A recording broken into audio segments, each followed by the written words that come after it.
जय हिंद दोस्तों। अगर हमें भारत से रसिया का अगर सेंट पीटर्सबर्ग पहुंचना है तो जनरली हम लोग स्टैंडर्ड रूट ही फॉलो करते हैं जो बेसिकली गल्फ ऑफ एडन से रेड सी बेसिकली यहाँ से क्रॉस करते हुए स्वेज कैनल मेडिटेरेनियन सी नॉर्थ सी होते हुए हम सेंट पीटर्सबर्ग पहुंचते हैं, जो कि इंडिया अगर इस रूट से ट्रेड करता है रसिया के साथ में तो 16,000 किलोमीटर इसे की जर्नी करनी होती है। लेकिन इसी के ऑल्टरनेटिव इंडिया ने खासकर निकाला नॉर्थ साउथ ट्रांसपोर्ट कॉरिडोर, जो कि ये ईरान से होते हुए ईरान के जो बंदर अब्बास जो बंदरगाह है यहाँ से होते हुए ये अजरबैजान कैस्पियन सी क्रॉस होते हुए फिर यहाँ से मॉस्को होते हुए सेंट पीटर्सबर्ग पहुंच सकता है, जिसकी जर्नी महज 7200 किलोमीटर तक में ये कंप्लीट हो जाता है। लेकिन अगर मैं आपको ये बोलूं कि इसका भी एक ऑल्टरनेटिव है, क्योंकि यहाँ पर क्रॉस करते हुए हमें अजरबैजान से होकर गुजरना पड़ता है, क्योंकि अजरबैजान जो है इनका भारत के साथ में बहुत अच्छा रिलेशंस नहीं है, बिगड़े भी नहीं है लेकिन अच्छे रिलेशंस नहीं, क्योंकि अजरबैजान का और पाकिस्तान का रिलेशंस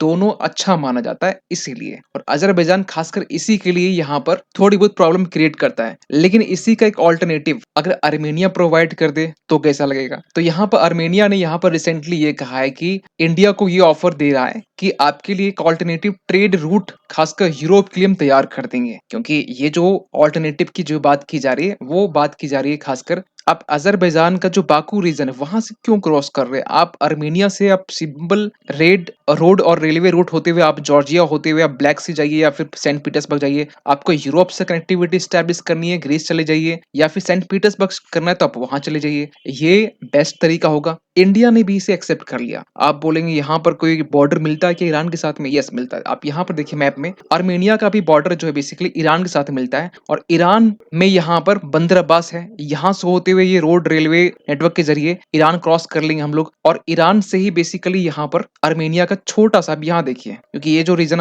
अजरबैजान ने कैप्चर किया हुआ है ये रीजन, तो ये जो रीजन है यहाँ पर ये जो बॉर्डर है ईरान के साथ टच होता है आर्मेनिया का। तो आर्मेनिया ने इसी रूट को लेकर यहाँ पर इंडिया को ये ऑफर दिया है कि आप इस रूट का इस्तेमाल कर लीजिए, और इसके रिगार्डिंग आप आर्टिकल्स देख सकते हैं कि Armenia offers alternative sea trade route to India amid Red Sea tensions, और इसके रिगार्डिंग आप बहुत सारे आर्टिकल्स देख सकते हैं। एक्चुअली हुआ ये कि आपको पता होना चाहिए नाइन्थ एडिशन जो है राइस एंड डायलॉग का ये रिसेंटली कंडक्ट हुआ, और पिछले वीक की हम बात करें जब वेंसडे के दिन जब आर्मेनिया के labour and social affairs minister Narek Mkrtchyan, बड़ा अजीब सा नाम है, अगर प्रोनाउंस गलत हुआ तो इसके लिए सॉरी, इन्होंने यहाँ पर ये ऑफर रखा इंडिया के सामने कि एक ऑल्टरनेटिव ट्रेड रूट होना चाहिए। वैसे तो नॉर्थ साउथ ट्रांसपोर्ट कॉरिडोर है, लेकिन अगर इसका भी एक ऑल्टरनेटिव हो जाए, अगर फ्रेंडली कंट्री सभी हो तो कितना मजा आएगा। तो इसी के लिए यहाँ पर आर्मेनिया के जो सरकार है, आर्मेनिया की तरफ से ये कहा गया कि हम लोग कमिटेड है इस चीज को लेकर, खासकर पार्टनरशिप को लेकर, जिसमें लाइक INSTC में नॉर्थ साउथ ट्रांसपोर्ट कॉरिडोर जो है इसी के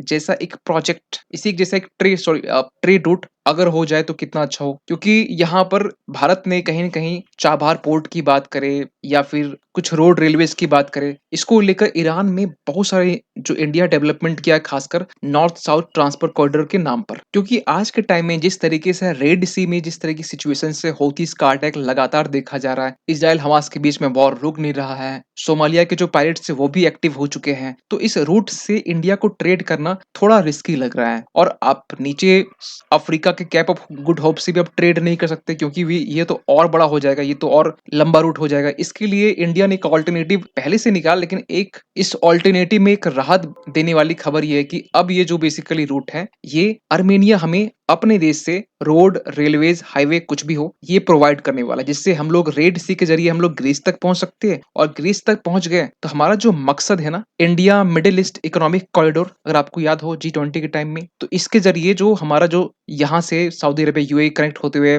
इसराइल का हाइफा पोर्ट होते हुए ग्रीस तक कनेक्ट करना था, तो इजिली हम इसे, क्योंकि अभी ये ठंडे बस्ते पर है इसलिए तो छोड़ दीजिए, तो इसके ऑल्टरनेटिव में आर्मेनिया का ट्रेड रूट अगर हमें प्रोवाइड कर दिया ऑल्टरनेटिव, तो इसके जरिए ब्लैक सी के जरिए ग्रीस तक पहुंच जाएंगे, और ग्रीस तक पहुंच गए तो हमारा जो मकसद है आईमेक का वो भी तो पूरा हो जाएगा ना, क्योंकि हम लोग इससे कनेक्टिविटी ग्रीस तक ही रख रहे थे, और इसके जरिए हम लोग सेंट पीटर्सबर्ग यहाँ से भी सामने वो भी ऑल्टरनेटिव रूट पूरा हो जाएगा। क्योंकि INSTC की हम बात करें तो जो बेसिकली 2000 के टाइम में इसे बनाया गया था, और उस टाइम में बिल्कुल 3 कंट्री थे, ईरान, रशिया और इंडिया। लेकिन आज के टाइम में इसमें और 11 मेंबर जुड़ चुके हैं, जिसमें अजरबैजान भी है, आर्मेनिया भी है, लेकिन अजरबैजान की हम बात करेंगे आगे, Kazakhstan, Kyrgyzstan, Tajikistan, Turkey, Ukraine, Belarus, Oman, Bulgaria, ये सारे कंट्रीज में ज्वाइन कर चुके हैं। लेकिन सवाल निकलता है कि क्यों यहाँ पर भारत जो है अजरबैजान को लेकर थोड़ा कंसर्न है। देखिए, अजरबैजान ना खुल के, ये पिछले दिसंबर का ये आर्टिकल है जब अजरबैजान ने खुल के सपोर्ट किया कि कश्मीर के इशू में हम पाकिस्तान का सपोर्ट करते हैं। तो आप खुद सोचिए कि इस सिचुएशंस में आपको लगता है कि अजरबैजान जैसा देश वो इंडिया की सुनेगा?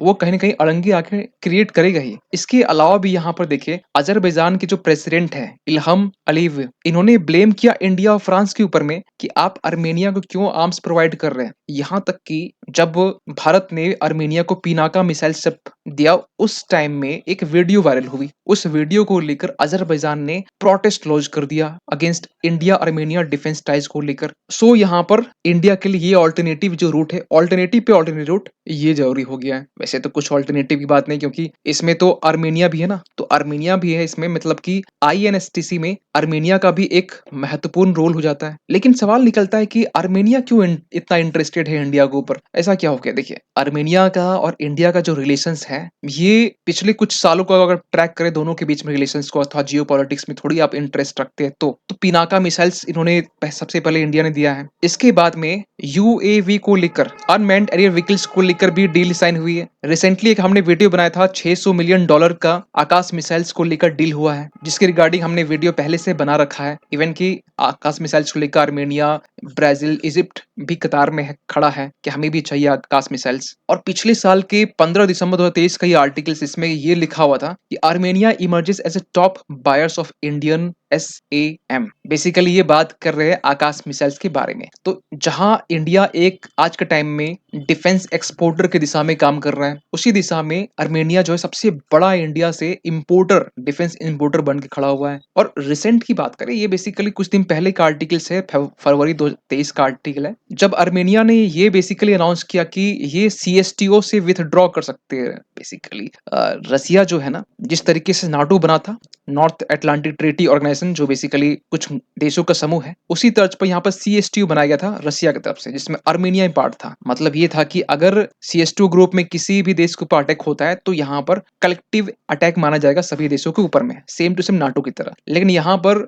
ये एक अलग ही इशू है, इसके रिगार्डिंग हमने वीडियो पहले ही बनाया, उसको भी जाकर देख सकते हैं। तो CSTO में लेकर यहाँ पर विथड्रॉ करने की बात आर्मेनिया ने कह दिया है। और क्यों कहा है? क्योंकि आर्मेनिया यहाँ पर इंडिया से और फ्रांस से रिलेशंस को और मजबूत करना चाह रहा है। और आज के टाइम में आर्मेनिया को डिफेंस प्रोवाइड करने वाला सबसे बड़ा इंडिया, इसके बाद फ्रांस ही है, अजरबैजान के टेंशन को लेकर। क्योंकि अजरबैजान के साथ में आर्मेनिया के एक सबसे मेजर टेंशन है, खासकर नागोर्नो काराबाख को लेकर, जो रीजन में अजरबैजान रिसेंटली अभी कब्जा कर रखा हुआ है। लेकिन यहाँ पर बेसिकली आर्मेनियन मूल के ही जो लोग हैं यहाँ बेसिकली रहते हैं। इसको लेकर आर्मेनिया और अजरबैजान के बीच में टेंशंस लगातार बने रहते हैं, वॉर का सिचुएशंस होता है। और रिसेंटली जब राइसिना जब डायलॉग हुआ ना, उस टाइम में आर्मेनियन अपने साइड से अपनी दिल की इच्छा जो है ना, वो जो बात है वो कह डाले कि हम चाहते हैं भारत के साथ में स्ट्रेटेजिक पार्टनरशिप स्टैब्लिश करने के लिए। अगर ये हो जाए तो बेसिकली इंडिया से ज्यादा आर्मेनिया को फायदा होगा। तो फिलहाल तो अभी इसके रिगार्डिंग कोई इंडिया की तरफ से कोई रिएक्शंस आया नहीं है। लेकिन हाँ, अगर ये हो जाता है तो कहीं ना कहीं आर्मेनिया को एक सपोर्ट मिल जाए, खासकर अजरबैजान से फाइट करने के लिए, सबसे मेजर फायदा। बाकी तो फायदे और भी है। लेकिन इसी के बाद में हम कहना चाहते हैं कि ये ऑल्टरनेटिव रूट ऐसा नहीं कि मतलब आर्मेनिया प्रोवाइड कर रहा है। इसके पहले भी आपने एक न्यूज आर्टिकल जो कि 21 फरवरी को हमने ये भी आर्टिकल्स हमने कवर किया था, जिसमें ग्रीस के PM किरियोस मिट्सोटैकिस, इन्होंने यहाँ पर आईमेक को लेकर भारत से बात की कि बेसिकली यहाँ पर इंडिया और ग्रीस, देखिए जो आईमेक को लेकर जो बात हुआ था, ये बेसिकली जो रूट है ये यहाँ से होते हुए सऊदी अरेबिया, UAE कनेक्ट करते हुए, इजराइल कनेक्ट होते हुए ग्रीस के पेरियस तक जाता है। इसको लेकर भी यहाँ बात की गई थी। लेकिन इंडिया का सबसे लिए देखिए, अभी फिलहाल तो ये जो रीजन है ना, यहाँ पर अनस्टेबिलिटी है, इसको लेकर इंडिया भी कंसर्न है। ये रूट गल्फ एंड रेड सी वाला जो रूट है, वैसे भी आज का टाइम डिस्टर्ब है। तो इंडिया के लिए सबसे बेस्ट ऑप्शन है कि पर्शियन गल्फ से ही यहाँ पर खोपचे में यहाँ पर पकड़ लो ईरान की गली, और यहाँ से जॉर्जिया होते हुए आप ब्लैक से चले जाओ या फिर सेंट पीटर्सबर्ग को कनेक्ट कर लो। ये अभी तक का बेस्ट रूट माना जा रहा है और इंडिया के लिए फायदा है। सो फाइनली आपके लिए लास्ट में एक क्वेश्चन ये है कि रिसेंटली जो है बजट 2024 में ब्लू इकोनॉमी 2.0 का जिक्र किया गया था। ब्लू इकोनॉमी 2.0 किससे रिलेटेड है option sustainable development related to oceans, seas coasts, providing new agriculture practice methods, improving urban infrastructure या फिर रीन्यूएबल एनर्जी सोर्सेज। इसका जवाब कमेंट में दीजिएगा। लेकिन हाँ, आपका ओपिनियन भी इतना ही इंपॉर्टेंट है कि आर्मेनिया का बेसिकली ये ऑफर इंडिया को तो डेफिनेटली एक्सेप्ट कर लेना चाहिए और एक्सेप्ट करेगा भी। लेकिन इसको लेकर बेसिकली आपका क्या मानना है, कमेंट कीजिएगा। मिलते हैं किसी अगली वीडियो में, तब तक के लिए थैंक यू सो मच।